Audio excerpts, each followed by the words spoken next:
అలా వీరిద్దరూ ధ్యాన స్థితిలో ఉన్నారు. అలా ధ్యాన స్థితిలో ఉండగా ఉండగా ఉండగా వాళ్ళు మళ్ళా అనుకున్నారు, అయ్యో మనం ఒక భూమిని సృష్టించాము, అంటే ఇది ప్రకృతిలో ఉంది, ఇప్పుడు దీనిలో మార్పులు జరుగుతూ ఉంటాయి, కాబట్టి మనమిద్దరం మళ్ళా సర్వ స్వతంత్రముగా ఉండడానికి మరొకరిని సృష్టించాలి. చూడండి, అంటే సృష్టి ఆరంభం అంటే ఈశ్వరుడు ముందు పక్కన పెట్టండి, ఈశ్వరుడు దగ్గర నుంచి రండి మీరు. ఈశ్వరుడు, అమ్మవారు, ఆ తర్వాత కాశీ, ఆ తరువాత విష్ణుమూర్తి ఆవిర్భావం జరిగింది. ఇది కూడా ఒక్కసారి చెప్తాను ఈ రోజుకి. ఈ తర్వాత ఈ అంటే విష్ణుమూర్తి ఆవిర్భావం, చక్రతీర్థం ఆవిర్భావం, అలాగే మణికర్ణిక తీర్థం ఆవిర్భావం రేపు చెప్తాను. విష్ణుమూర్తి ఎలా ఆవిర్భావం చెప్తాను. అంటే ఈ ప్రయాంధకాలంలో ఉన్నటువంటి ఈశ్వరుడు, వీరిరువురు అంటే చూడండి, అమ్మవారు, ఈశ్వరుడు, వీరిరువురు కొన్ని మహాకల్పాలు ధ్యాన స్థితిలో ఉన్నారు. అంటే వారిరువురు కూడా ఇద్దరు జన్మించిన తర్వాత కొన్ని మహాకల్పాలు అలా ఉన్నారు. అలా ఉన్న తర్వాత వాళ్ళు 5 పంచకోశాలలో గల ఒక అద్భుతమైన భూభాగాన్ని సృష్టించారు. దాన్ని కూడా వాళ్ళు గొప్ప స్థితిలో ఉంచారు. అందుకే 5 కోశాల గురించి చెప్పాను మీకు ఇప్పుడు. అయితే ఆ తరువాత వీరిరువురు సర్వస్వతంత్రముగా ఉండదలిచి ఈశ్వరుని యొక్క ఇచ్ఛాశక్తితో మరొక సృష్టించాలి అనుకున్నారు. దీనికి ఈశ్వరుడు తన యందు ఉన్నటువంటి వామ భాగం ఉంది కదా, గొప్ప తేజస్సుతో, అంటే వాళ్ళు కొన్ని కల్పాంతరాలు తపస్సులో ఉన్నారు. ఈ తపస్సులో ఉన్నారు కాబట్టి ఈశ్వరుడు తన ఒక వామ భుజమును అలా చూడడం వల్ల ఒక మూర్తి ఆవిర్భవించాడు. ఇప్పుడు మూడవ ఆయన ఒక ఆయన వచ్చాడు. ఎవరు ఆయన అంటే విష్ణుమూర్తి. ఆయన ఈశ్వరుడు నామకరణం చేశాడు. మనకి ఈశ్వరుడికి ఎవరు నామకరణం చేయలేదు, ఈశ్వరుడు అమ్మకి నామకరణం చేశాడు, ప్రకృతి స్వరూపిణి అని. కానీ ఇక్కడ త్రైలోక్య సుందరుడైనటువంటి 1 కోటి మన్మధులు కలిస్తే ఎంత అందంగా ఉంటారో అంత దివ్య ఆకర్షణ కలిగిన ఒక మహానుభావుడు ఆవిర్భావం జరిగినది. ఈ ఆ మహాపురుషుడు ఎలా ఉన్నాడంటే సంపూర్ణ శాంతిమంతుడు, అంటే చూడగానే శాంతి స్వరూపంలా ఉన్నాడు. అలాగే సంపూర్ణ సత్వగుణము కలిగి ఉన్నాడు. అంటే సత్వగుణం అని అంటే మీకు ఇప్పుడు ఇవన్నీ తెలుసు కాబట్టి ఈ పోలికలు అక్కడ పోల్చాడు. అంటే ఈ సత్వగుణముతో ఉన్నాడు. అలాగే సమస్త సంపదలకు ఐశ్వర్యమునకు పెద్దగా ఉన్నాడు.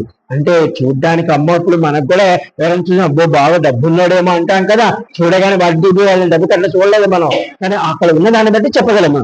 అలాగే పుండరీకాక్షుడు, మేఘశ్యాముడు, పద్మనాభుడు, అన్ని గుణాలకు సర్వోత్తములైనటువంటి వేదాలు కూడా మరలా అతను స్తుతిస్తాయి అన్నట్టుగా ఒక రూపాన్ని సృష్టించాడు.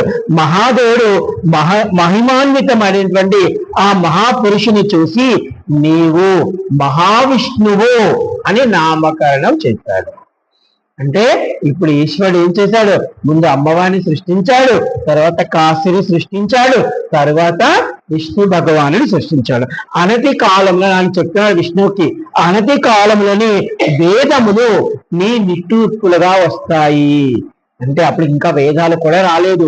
ఏం చెప్తున్నాడు, ఒక మహానుభావుడు సృష్టి జరిగింది కదా, విష్ణుమూర్తి అంటున్నాడు నీ యొక్క నిట్టూర్పులే, అంటే నీవు తీసుకునే గాలి, వదిలే గాలే ఒక వేదాలుగా మారుతాయి. అంటే కదా మన ఇంట్లో ఒక తల్లిదండ్రులు మంచి సంస్కారంతో ఉన్నారనుకోండి, ఆ బిడ్డలు కూడా సంస్కారవంతులు అవుతారు.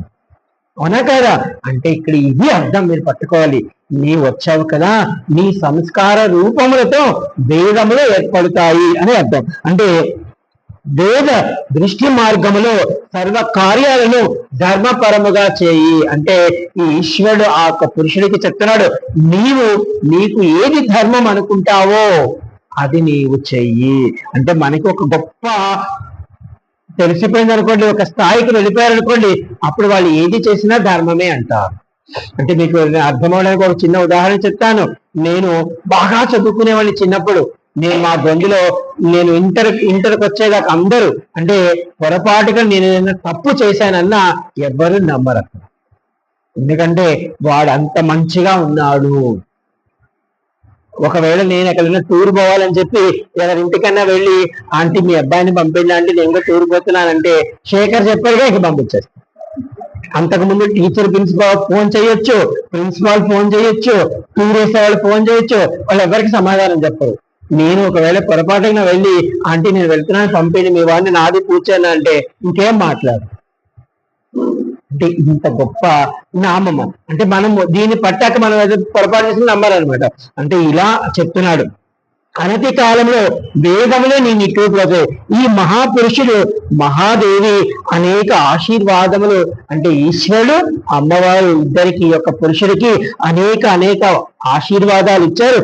ఈ మహాదేవి ఆశీర్వాదం వల్ల తనకు ఒక సుదర్శన చక్రము కూడా లభించింది. అంటే వీళ్ళిద్దరు స్వతంత్రంగా ఉండాలనుకుంటున్నారు కదా పార్వతీ పరమేశ్వరులు, అందుకని మూడో మనిషిని సృష్టించారు. ఈ మూడో మనిషికి అనేక వరాలు ఇచ్చారు, అనేక ఆశీర్వాదాలు ఇచ్చారు. ఈయనకు ఒక సుదర్శన చక్రం కూడా ఇచ్చారు. ఇచ్చి వాళ్ళిద్దరు వాళ్ళ ధ్యాన స్థితిలో వాళ్ళ అంతర్ధానంలో ఉన్నారు వాళ్ళు. అయితే ఈయన ఏం చేశాడో చూద్దాం.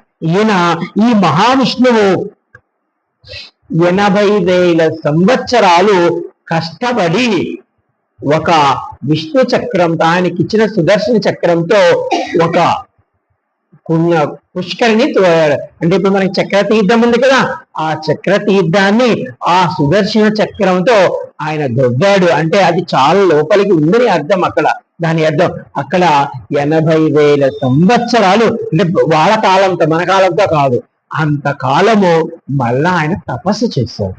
ఎవరు? విష్ణు భగవానుడు. అంటే ఎవరు నన్ను ఇద్దరు సృష్టించారు, నేను తపస్సు చేయాలి, నాకు ఇది ఇచ్చారు అని చేస్తే, అయితే ఈయన దౌతు ఉంటే ఈయన స్వేదముతో ఆ యొక్క చక్ర పుష్కరిని నిండిపోయింది. అయితే ఈయన 80,000 సంవత్సరాలు, అంటే మహావిష్ణువు ఆ పుష్కరిని నిర్మించే సమయంలో స్వేద జలంతో పుష్కరిని నిండిపోయింది. మహావిష్ణువు 80,000 సంవత్సరములు ఘోరాతి ఘోరముగా తపస్సు చేశాడు. మహావిష్ణు యొక్క ఘోర తపస్సుకు పార్వతీ పరమేశ్వరులు ప్రత్యక్షమయ్యారు. అంటే ఈ పార్వతీ పరమేశ్వరులు ప్రత్యక్షమయ్యారు. ఇది రేపు చెప్పుకునే ప్రయత్నం మనం చేద్దాము. జై కాశీ విశ్వనాథ్.